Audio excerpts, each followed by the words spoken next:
जय श्री राम दोस्तों। आज हम कहानी लेकर आए हैं गंगा माता की धरती पर आने की अद्भुत कथा। चलिए कहानी शुरू करते हैं। बहुत समय पहले की बात है। अयोध्या के सूर्यवंशी राजा महाराज सगर के 60,000 पुत्र थे। एक दिन राजा सगर ने अपने राज्य की शक्ति और यश बढ़ाने के लिए अश्वमेध यज्ञ करवाया। उस यज्ञ का घोड़ा पूरे संसार में घूम रहा था, लेकिन देवराज इंद्र को डर हुआ कि कहीं राजा सगर बहुत शक्तिशाली न बन जाए। इसलिए इंद्र ने चोरी से उस घोड़े को उठाकर हर्षित कपिल के आश्रम में पास बांध दिया।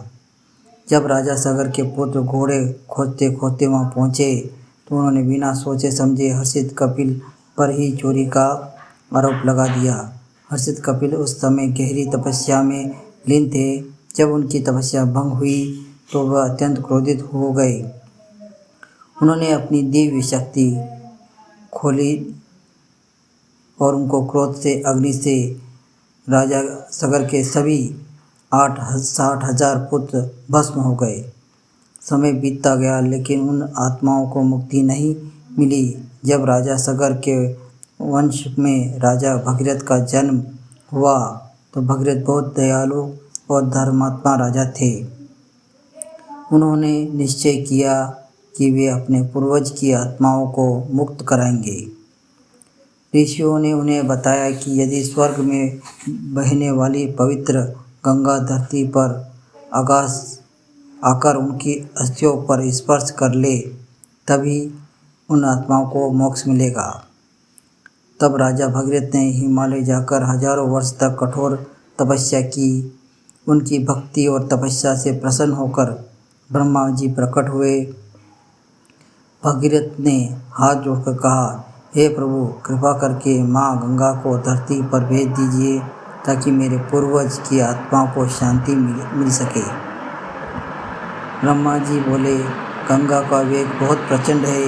यदि यह सीधे स्वर्ग से धरती पर उतरेगी तो धरती का उसका वेग सह नहीं पाएगी और नष्ट हो जाएगी।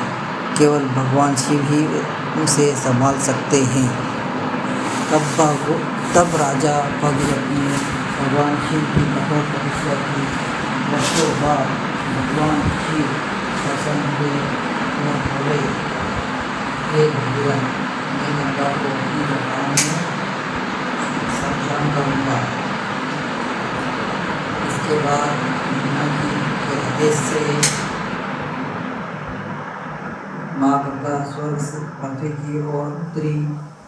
गंगा को अपने वेग का सुंदरता पर बहुत गर्व था। उन्होंने सोचा कि वे अपने प्रचंड प्रभाव से सब कुछ बहा देगी, लेकिन भगवान शिव ने मुस्कुराते हुए गंगा को अपनी विशाल जटाओं में कैद कर लिया।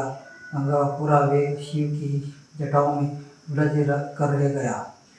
तब अब गंगा अपनी गलती का एहसास हुआ। उन्होंने विनम्र होकर भगवान शिव से प्रार्थना की, हे महादेव, मुझे मुक्त कीजिए ताकि मैं धरती को पवित्र कर सकूं। तब भगवान शिव ने अपनी जटाओं को धीरे धीरे गंगा की धारा को पृथ्वी पर प्रवाहित किया।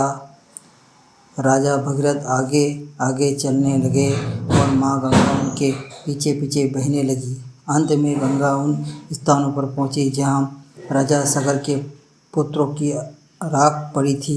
जैसे ही गंगा जल ने उन्हें स्पर्श किया, सभी आत्माओं को मोक्ष प्राप्त हो गया।